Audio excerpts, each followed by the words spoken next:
This is a 2021 Audi Q5, and it is a sporty, compact, and luxurious SUV that is heavily updated for the 2021 model year. And today, I'm going to review it.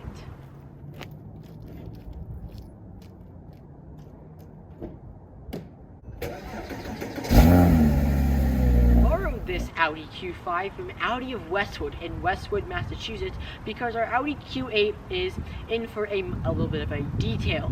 So they gave us an Audi Q5 as a loaner car, and I decided this would be a perfect opportunity to review it since I haven't actually reviewed an Audi Q5 yet on this channel. Today I'm going to be reviewing this Q5 going over all its quirks and features and tell you and just go over a little bit of a review. But first, let's start with a little bit of an overview. The Audi Q5 came out for the 2011 model year, and it was supposed to be a brand new, compact, luxurious SUV that was smaller than the Audi Q7 at the time. The Q5 was a major bestseller, and it got updated for the 2018 model year, and for the 2021 model year, they heavily updated it again.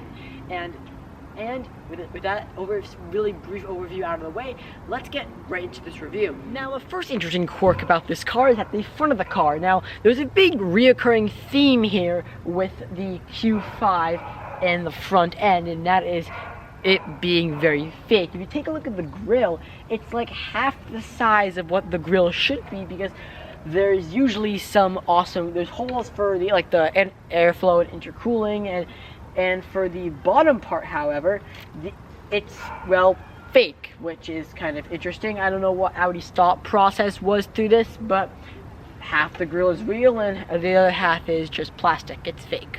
Which again isn't really that important, because usually a luxury car with not this much power isn't really necessary to have all this type of airflow, but it's interesting nonetheless that half the grille is fake. Next, if you take a look at the fog lights are mounted where they should be. However, they are also fake. As you can see, these are actually for the radar guided cruise control. Where the fog lights would be was where the radar guidance cruise control. So instead, Audi integrated the fog lights in the normal headlights. The headlights are just normally a little bit more brighter than usual. The final interesting quirk about the front end is that, well, Audi has taken a very small changes in the Q5, because how I look at the Q5 is that it's normally very similar, no matter if it's from the front, side, or the back. The design of this car hasn't really changed all that much, but it does look good. It does look a lot better than when it first came out. So it is a very good looking car nonetheless. Come to the rear end of the Audi Q5, the new one, and I'm going to talk about why I have the hazards on. So I have the hazards on to demonstrate an interesting feature that this car actually has. So as you can see, the whole light of the Q5 is mounted on this movable piece of bodywork. This is the trunk, and for the US regulations, these cars can't have, any car on the road can't have lights on a movable piece of bodywork. So when I open the trunk, people won't know you'll have your hazards on if you're parked on the side of the road somewhere. However, Audi's thought of this, so if I double click on the key to open the trunk, you can see that they move down here to these sections of lights, so that people still know that I have my hazards on. If I double click to close it, or since that's just not working, if I go up here, close it, these continue to be on until it fully locks in place and they transfer back to the illuminated swooping LEDs. This is a very cool feature, how Audi's engineered this so they can still have the cool Q5 design and still have their turn signals work with the government regulations. Another thing on the rear end of the Q5, you can see down here, looks like there is some exhaust pipes. However, they're not. This is also fake. This rear bumper part, Audi's having a really interesting fake exhaust thing going on. And I'm not too big of a fan of it, because if you're gonna engineer exhaust, what's wrong with them going to the bumper? The previous generation Q5 had this. Why can't the newest generation? Very interesting thought process that Audi actually had here. So that's actually, well, interesting, but the exhausts are fake and they actually go mount under the car. Next, we move on to the interior of the Audi Q5, where it has gotten slightly redesigned. However, not as redesigned as you might think. It doesn't have the 2-screen setup like in most modern Audis. So as you can see here, you can see that it only has just this one single screen, and it still has the same ones from the 2018 model year.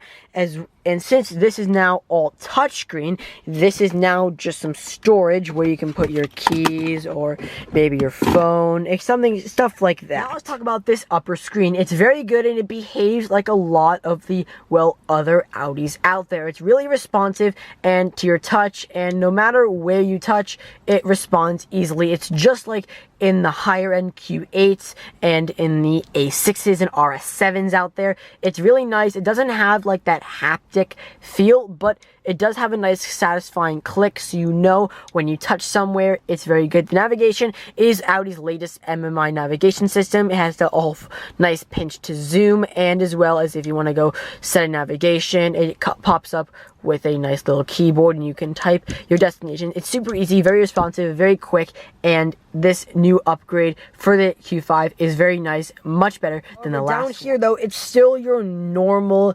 2018 style air conditioning. You still have your rotating knobs with the digital readouts, your heated seat. So basically this is nothing changed. So the main really difference with all the technology is really this and brand new Audi virtual cockpit. Let's actually move to the new Audi virtual cockpit. This is the second generation of Audi's virtual cockpit, and it is fantastic. It provides a lot of nice digital readouts, and it is actually really great to use.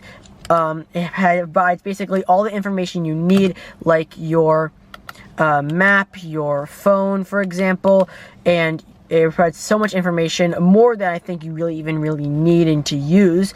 And I don't really think most people even use half the stuff, but it is really awesome. It's super responsive, and again, much faster than last year's. Now, another interesting quirk about this car is with the virtual cockpit again, and that is the dials. The Audi Q5 has these kind of cool but also boring dials in the center of the car. These basically show anything. You can make them smaller, bigger, etc. However, I find them kind of boring. However, I prefer the S Sport dials, which only come on S models like the SQ5, S5, S7, etc. However, now Audi, with this 2.0 version of its MMI system and virtual cockpit, lets you change the dials. Not many cars actually you can do this. All you have to do is go into settings, then go into display and brightness, Audi virtual cockpit, and you can change it to the dynamic dials that come on the Audi S models, which is very cool. The quirk about this car is with the MMI system. So imagine the scenario here. You're about to turn off your Q5 and you are about to leave, and you lock your car and you realize, oh no, I forgot my phone. So however, this car has a solution to that. There is a little tray for your phone in these for the center console, which is a wireless charger. If you turn off the car, when you turn off the car right before you leave, it tells you that your phone is in the vehicle. Check this out. Your mobile device is still in the vehicle. So it lets you know, and it prompts up a little message up on the screen saying that my mobile device is still in the vehicle, and I can take my mobile device and leave my Q5 until I return to it again, and probably forget my mobile device. Another thing I like about this car is the storage. There is a lot of it, so you're not going to be struggling for storage.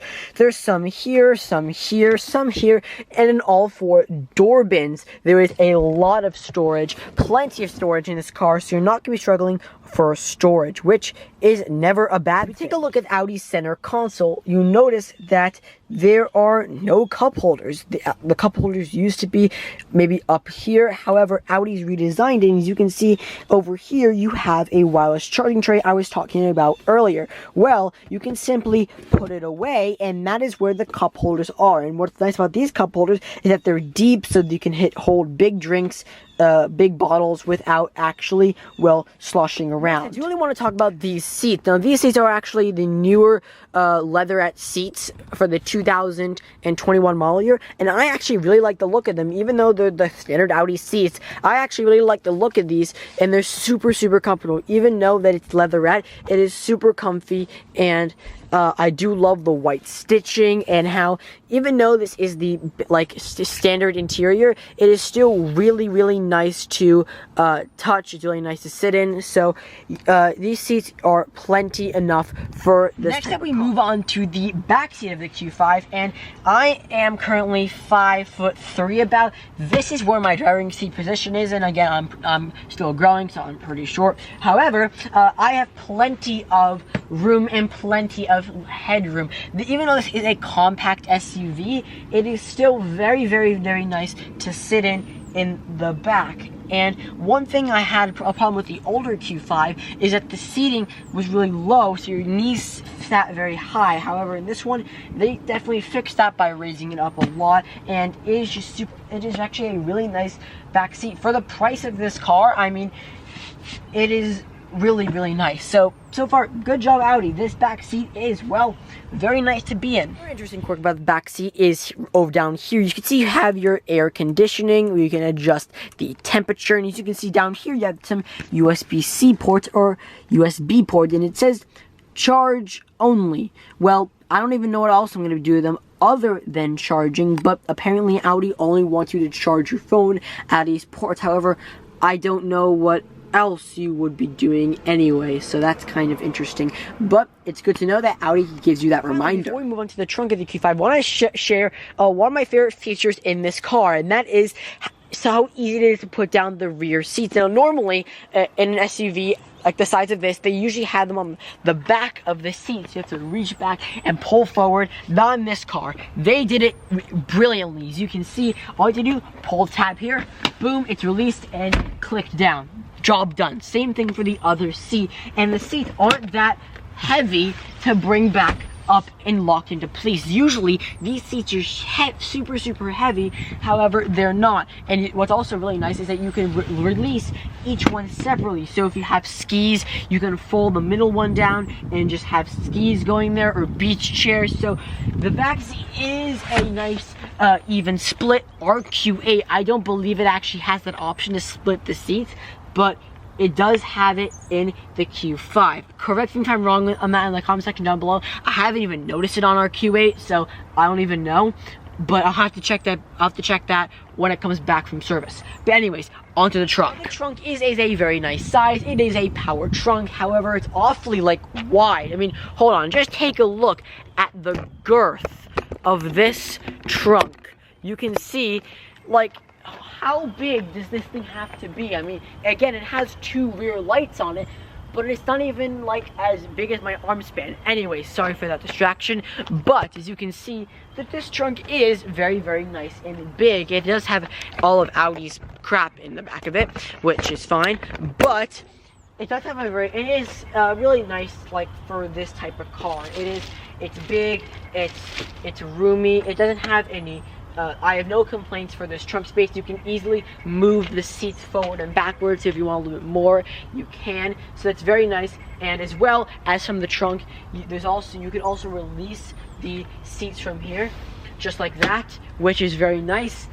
Same thing with other one. So very nice, convenient trunk, convenient space, and as well as you can pull these to release it back. But again, very nice and a very, very well engineered trunk for for the Q5. I don't think it's changed that much from the older one. But yeah, so far, awesome trunk. Good job, Audi. And those are all the quirks and features of the brand new 2021 Audi Q5. I actually really do like this car. It is a fantastic, small, compact, and sporty luxury SUV. However, honestly, for the price of a brand new Q5, I believe this one, hold on, I believe this one is like around 50,000. Let me just check real quick. This car is 53,200. So $53,200 for basically a brand new Audi Q5. However, me being me, I like the sporty models, and I'm sure you guys do too. And for 53 grand, you can buy a used Audi SQ5, with around 20,000 miles on it. So, for that reason, I wouldn't go with a Q5. I honestly would go with a SQ5 used, because it is just a better car. It has more to offer, and it basically has everything in it that the Q5 has to offer. However, if you're in the market for a brand new, small, compact, sporty, luxury SUV, Audi is the way to go. And in my opinion, is way better than the X3 and the GLC. Thank you guys so much for watching. Stay tuned for more videos, and peace out. So this is something that's actually really funny about this car. So this car is obviously a loaner car, so it isn't ours, and I was walking around it for the first time when I got home from school, and I noticed the front license plate. I don't know if I'm allowed to show this, but I mean, take a look at this. Take a look at the front license plate. This is Massachusetts. Here's how a normal Massachusetts license plate should be. This. Take a look at that. Okay, now take a look at the front license plate. I mean, honestly, how does this go through the Massachusetts RMV? I mean, all the text is upside down, and this is right side up.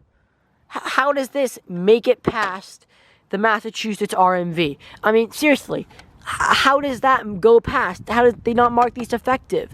That is just hilarious. I was going to include this as a quirk, but this is not part of the car when you buy it. So that's just, I find that just hilarious. I mean, upside down, that is funny. I mean, again, welcome to 2021. Anyways, that's it. See you next time. Bye.